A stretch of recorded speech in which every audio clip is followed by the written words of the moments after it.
What happens when a woman who has spent 6 decades defying every expectation, breaking every rule, and reinventing herself more times than anyone can count sits down for what should be a victory lap interview, only to have her entire legacy reduced to punchlines about her age and her appearance? What you're about to witness is one of the most explosive confrontations ever captured on daytime television. The moment when Cher, the goddess of pop herself, reminded the world that the woman who survived Sunny, survived the 70s, survived disco, survived the 80s, survived the 90s, and is still standing, didn't get this far by letting anyone push her around. The studio went dead silent. The audience held their breath. In Joy, Behar learned the hard way that some icons bite back harder than anyone expects. Before we dive into this incredible story, make sure to subscribe and drop your thoughts in the comments because, trust me, you're going to want to talk about this one. The morning had started with a buzz of excitement that the production team hadn't felt in months. Cher was coming to the View. Not just any celebrity, but a living legend who had been famous longer than most of the crew had been alive. She had sold over 100 million records worldwide. She had won an Oscar for Moonrock, a Grammy, an Emmy, and countless other awards that filled entire rooms in her home. She had been declared finished more times than anyone could count, and each time she had come roaring back stronger than before, like a phoenix rising from ashes that the critics had prematurely scattered. Cher arrived at the studio with her characteristic lack of pretense. Despite being one of the most famous women on the planet, at 78 years old, she still commanded attention the moment she walked into a room. Not through volume or dramatics, but through sheer presence that seemed to bend the space around her. She was there to promote her new album and her upcoming residency tour. Proof once again that she had no intention of fading quietly into the sunset just because society thought she should. Her publicist had assured her it would be a friendly conversation, a celebration of her remarkable 6-decade career. What nobody anticipated was that Joy Behar had arrived that morning determined to do exactly the opposite.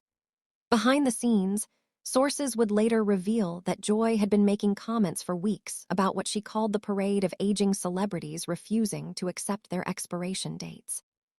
She found it tiresome, she said, watching these legacy artists cling to relevance when they should be gracefully stepping aside for younger talent. And Cher, with her continuing tour and new albums and absolute refusal to disappear into comfortable retirement, represented everything Joy found exhausting about celebrity culture's inability to let go of the past. The studio lights were bright as Cher took her seat at the famous table.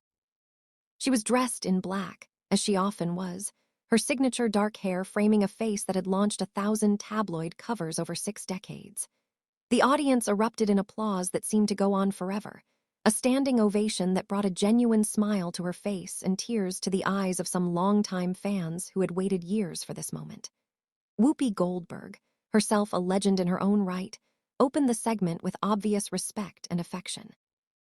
Our next guest needs absolutely no introduction, but I'm going to give her one anyway because she deserves it. 6 decades in the entertainment industry, over 100 million records sold, an Oscar, a Grammy, an Emmy, and still going strong. Please welcome the one and only Cher. The applause continued as Cher settled into her chair with the ease of someone who had done this more times than she could possibly remember. Well, thank you. That's very sweet. I've been watching you all for years, so this is fun for me, too.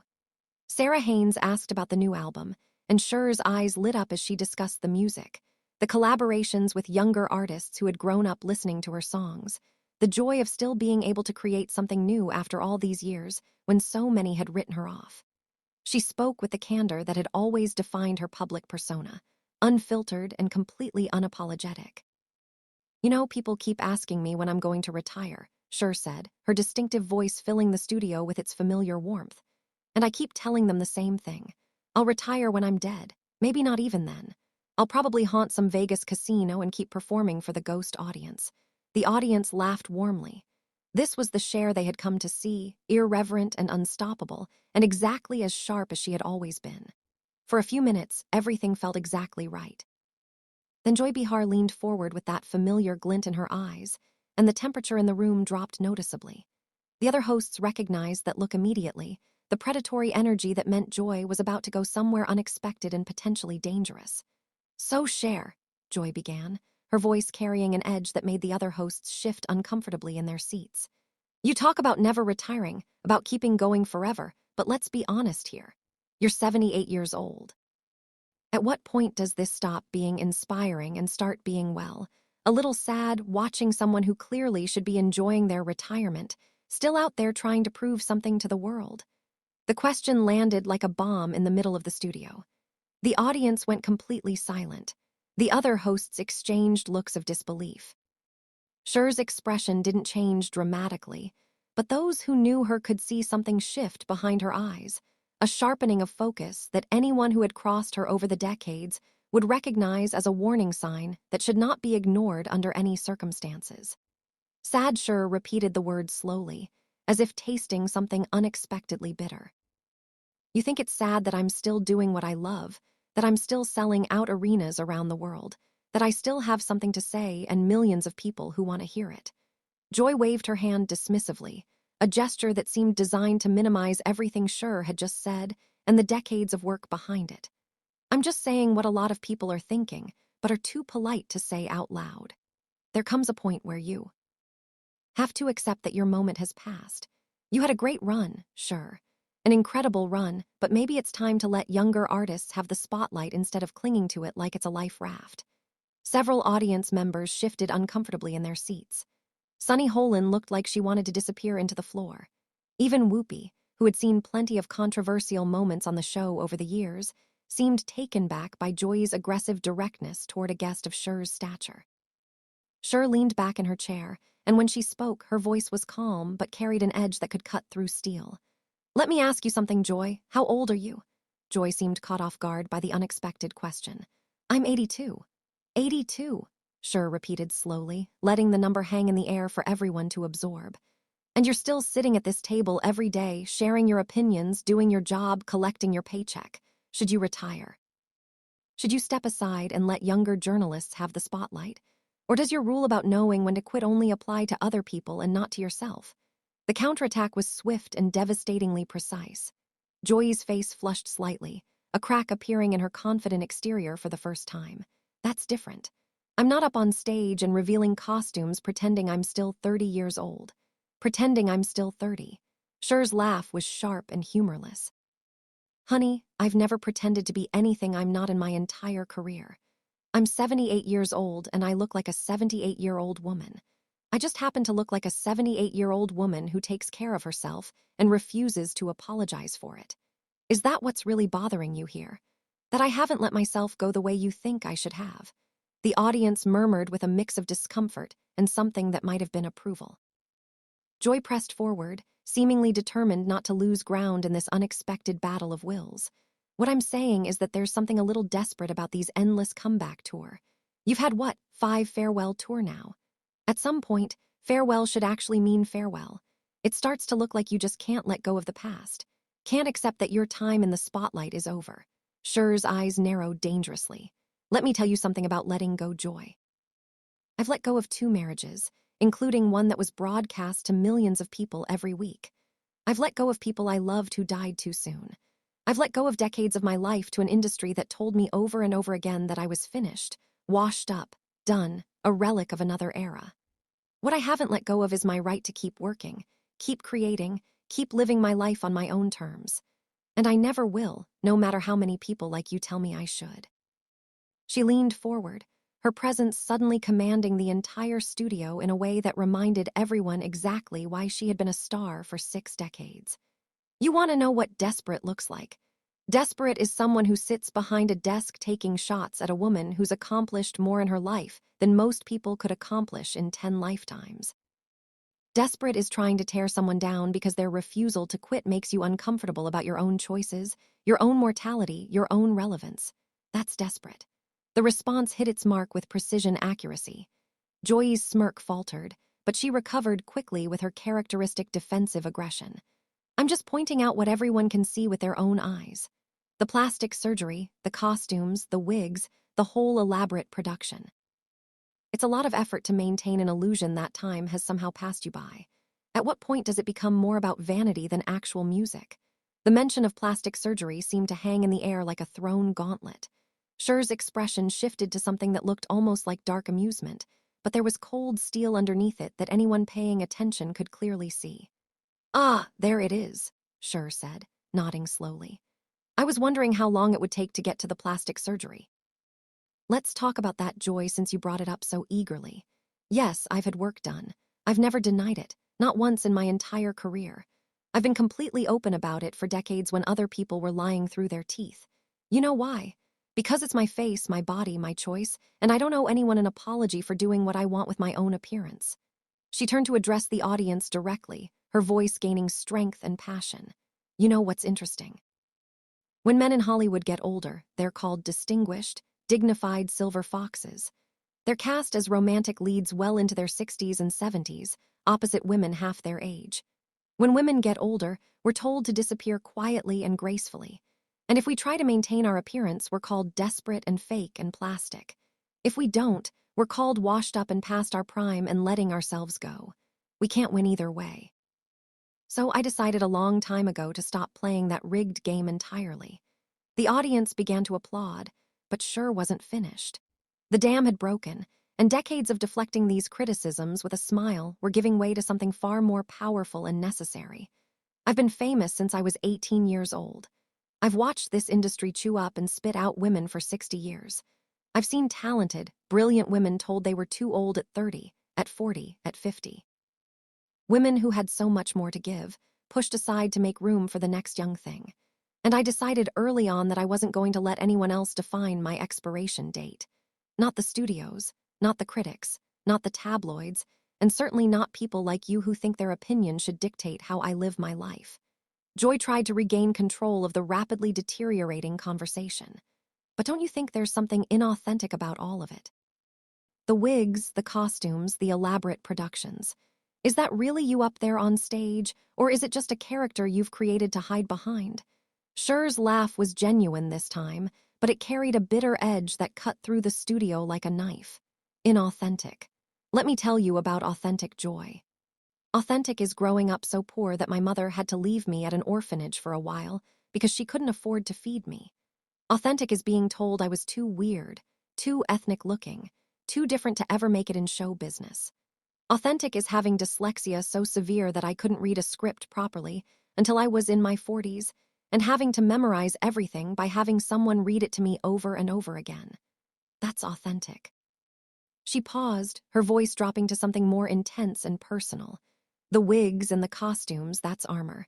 That's what I built to protect the authentic me from a world that was constantly trying to tear me down. And you know what? It worked. I'm still here. How many of the people who said I was finished are still relevant today? How many of the critics who wrote me off are still being talked about? I've outlasted them all, every single one of them. And I did it by being exactly who I wanted to be, not who anyone else thought I should be. The studio was completely silent now, hanging on her every word. Even Joy seemed to be processing the weight of what had just been said. But let's get back to your question about letting go, Cher continued, her voice gaining a painful intensity. You want to know about letting go. I stood at Sonny's funeral after spending years watching the media turn our divorce into entertainment, into jokes, into punchlines that followed me everywhere. I stood at that podium and eulogized the man I had loved and hated and loved again, the father of my child, while cameras captured every tear for the evening news. That's letting go. Her voice cracked slightly, but she pressed on with determination. I watched my child struggle with their identity for years before coming out as transgender. And I stood by them when half the world had opinions about my parenting, about my family, about decisions that were none of their business. I didn't handle it perfectly at first. I made mistakes. But I learned and I grew and I supported my child through one of the most difficult journeys a person can take. I've buried friends, lovers, colleagues. I've said goodbye to more people than I can count. So don't you dare sit there and lecture me about letting go. I know more about letting go than you could learn in 10 lifetimes. Joy opened her mouth to respond, but Cher held up her hand with an authority that silenced the entire room.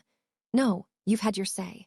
You've questioned my relevance, my authenticity, my appearance, my right to keep working. Now you're going to hear mine. She stood up, her full presence commanding the studio in a way that reminded everyone exactly why she had been a star for 6 decades. I started performing when Kennedy was president. I've survived Vietnam, Watergate, disco, Reagan, 2 Bushes, and everything in between. I've had #1 hits in 6 consecutive decades. 6. Do you know how many artists have done that in the entire history of recorded music? I can count them on one hand and have fingers left over. And you want to tell me it's time to step aside? Her voice was rising now, filled with the kind of passion that had powered her through 60 years of hits and heartbreaks. I've sold out tour that younger artists would kill for. My songs are still played on radio stations around the world every single day. I have fans who are 18 years old who discovered my music on TikTok. I have fans who are 80 years old who bought my first album when it came out in 1965. I connect generations. Joy, I bring people together. What exactly do you do besides sit at this table and criticize people who actually create things? She turned back to Joy one final time, her gaze unwavering and fierce. I've been counted out more times than I can remember. After Sonny and Cher ended, they said I was finished. After the 70s, they said I was finished. After the 80s, they said I was finished. After Believe, they thought it was my last era. And every single time, I came back stronger. Not because I had something to prove to them, but because I had something to prove to myself. Because giving up was never an option. Because I love what I do too much to let other people's opinions stop me from doing it. She gathered herself with the kind of dignity that only comes from having survived everything life could throw at you. The question landed with devastating precision. Joy's face had gone red, and she was gripping her pen so tightly, her knuckles were white with tension. I'm asking legitimate questions about celebrity culture and aging in the entertainment industry, Joy said. But her voice had lost its earlier confidence and bravado. No, you're not, Sheriff fired back without hesitation. You're doing what people have done to me my entire career. You're trying to put me in a box, trying to tell me what I should be, what I should do, when I should quit, how I should look while doing it. And I have the same answer now that I've had for 60 years. No, I won't. I'll do what I want when I want for as long as I want. And there's nothing you or anyone else can do about it. She turned to the audience, her voice softening slightly but losing none of its power. I want every woman watching this to hear something important. You do not have an expiration date. You are not past your prime just because society says so. You have the right to keep working, keep creating, keep living your life exactly how you want to live it, no matter how old you are. Don't let anyone tell you when to quit. Don't let anyone tell you what you should look like or how you should act at any age. That's your decision and yours alone. The audience erupted in applause that seemed to shake the walls of the studio. Cher acknowledged them with a nod before turning back to Joy, her expression shifting to something that might have been pity. You know what the difference between us is, Joy? I've spent my life building things, albums, tour, movies, a career that spans 6 decades. I've created joy for millions of people around the world. I have given them songs to dance to cry to fall in love to. What have you built? What will you leave behind? A collection of insults and hot takes that nobody will remember a year from now. She shook her head slowly. I feel sorry for you, Joy. I really do. Because somewhere along the way, you decided that tearing people down was easier than building them up. You decided that cynicism was the same thing as sophistication. But all you've really done today is show everyone watching exactly who you are. She gathered herself with the kind of dignity that only comes from having survived everything life could throw at you. And who I am is someone who's going to walk out of this studio, get on a plane, and perform for 20,000 people who paid good money to see me sing. And then I'm going to do it again tomorrow night, and the night after that, and for as long as I damn well please because I'm Cher and I don't quit. I never have and I never will. With that, she walked off the stage with the same confidence that had carried her through 6 decades of fame. The audience erupted in thunderous applause, and Joy Behar remained at the table looking like someone who had just learned a very difficult lesson about picking fights with living legends. What do you think about this incredible confrontation? Was Joy Behar out of line, or was she just doing her job? Drop your thoughts in the comments below, and make sure to subscribe for more stories that will absolutely leave you speechless.